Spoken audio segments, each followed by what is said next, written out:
Your YouTube videos aren't as good as what you think they are. Yep, I know, that is a brutal way to start, but it is the truth. The simplest way to prove this is to go to your channel, click on the videos tab, click oldest, and watch one of them right now. I'll be here when you come back. Now, in the comments of this video, let's go old school YouTube and rate that video you just watched out of 5 stars and one thing you absolutely hate about that video. This is a kind of tough love that will not only save your YouTube channel, but also save you weeks, months, maybe even years of making the same YouTube mistakes over and over and over again. You may think you're absolutely smashing it, but on the other hand, the algorithm, and more importantly, the audience, doesn't think the same way. And I'm here to try and help you understand why that is. You've all had this YouTube moment, right? Myself included. You've invested hours, days, possibly even weeks into a video, and all of the creative emotion you can muster. Then you hit publish, and you sit back in your chair as if you've just released a Hollywood blockbuster and think to yourself, yep, that's the one. This is my viral moment. This is where YouTube is gonna back up the algorithm truck and dump tons and tons of views into my YouTube studio analytics. And then you wait, and you wait some more. And you go to bed. And you wake up in the morning with nothing. Nada. Tumbleweed gently rolling through your comment section. Here is another reality check. YouTube doesn't reward your excitement and your expectation in the content. In essence, it rewards one single thing: the audience's satisfaction in the content. And those two things are very, very different. Let's go back to that old video you just watched on your channel. You can't take yourself seriously right now, can you? The editing, it's clunky.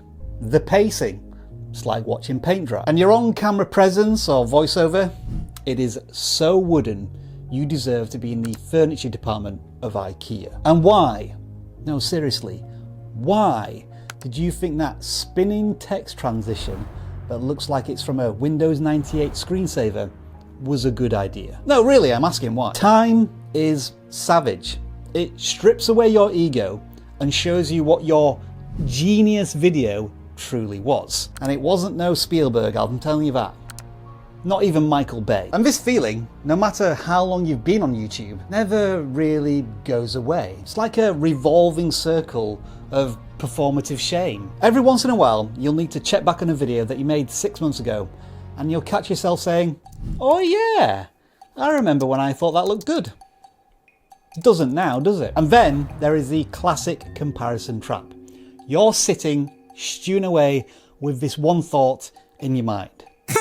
My video is way better than theirs. Why are they getting all of the views? The truth here is comparison is the thief of joy. Every second you spend obsessing over somebody else's analytics is time wasted not improving yours. Viewers don't care if you think your video is better than someone else's. They're not comparing editing styles or storytelling frame by frame like it's an Olympic sport. The viewer cares about one thing and one thing only. Did this video give me what I was looking for? Now that could be entertainment, it could be motivation, it could be solving a problem that they've been Googling for the last 6 hours. Or it could be a shared set of values, opinions, experiences that they have that you simply don't. Whatever the craving, the video that satisfies its viewers most wins. So instead of obsessing why somebody else's video performed better than yours,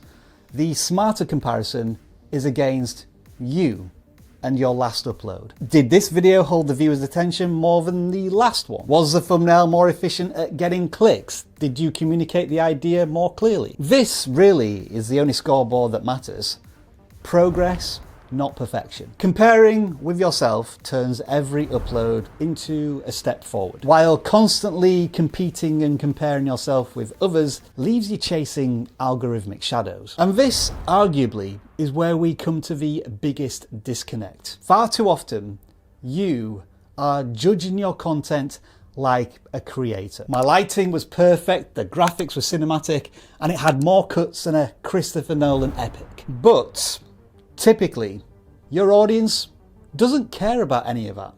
Consciously anyway. They are not other YouTubers. They don't have Premiere Pro up on a second monitor critiquing your color grading. They care about two things that follow on from each other. Did this video give me what I wanted?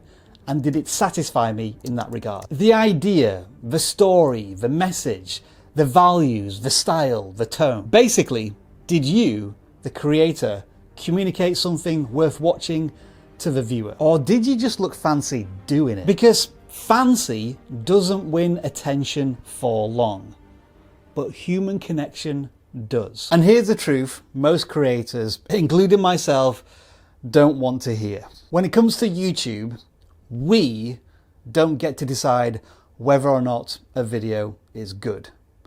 The audience does.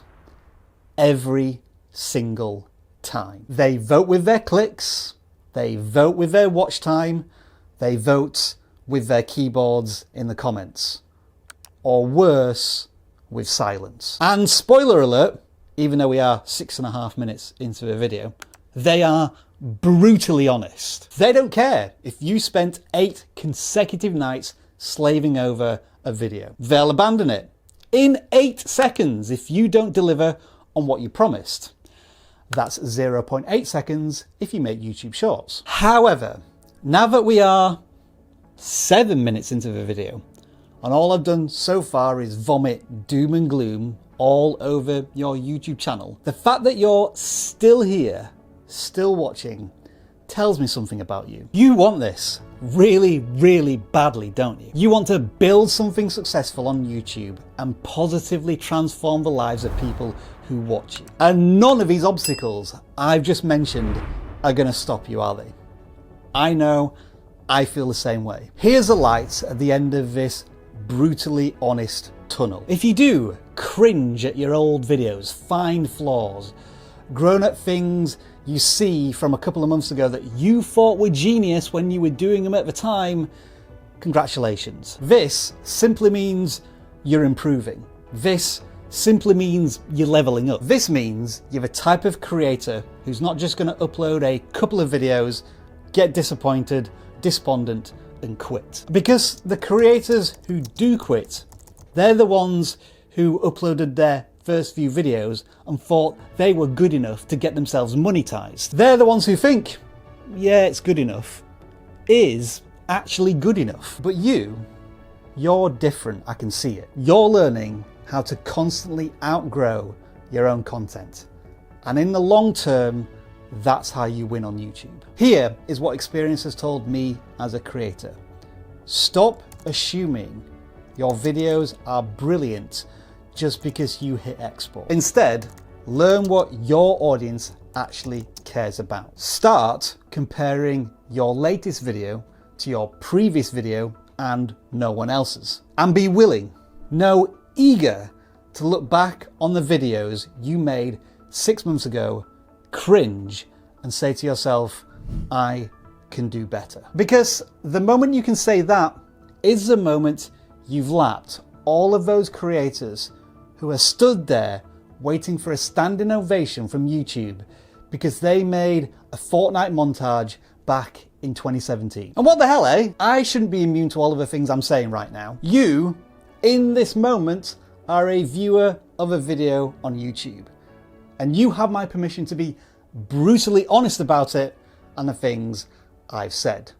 So don't hold back, share what you think. And once you've done that and realised I'm right, here's another YouTube lesson all about how small channels, just like you, have an unbelievable hidden advantage on the YouTube platform that you need to start embracing.